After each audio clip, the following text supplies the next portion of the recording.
మెదక్ జిల్లా వేల్తుర్తి మండల కేంద్రంలో కాంగ్రెస్ పార్టీ నాయకులు జోరుగా ఎన్నికల ప్రచారం నిర్వహించారు. కాంగ్రెస్ పార్టీ నర్సాపూర్ నియోజకవర్గ అభ్యర్థి ఆవుల రాజారెడ్డిని గెలిపించాలని కోరుతూ ఇంటింటి ప్రచారం చేశారు.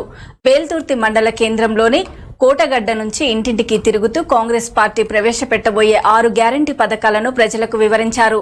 ఈ ఎన్నికల్లో చేతి గుర్తుకు ఓటేసి కాంగ్రెస్ అభ్యర్థిని గెలిపించాలని ఓటర్లకు విజ్ఞప్తి చేశారు. వర్షం పడ్డది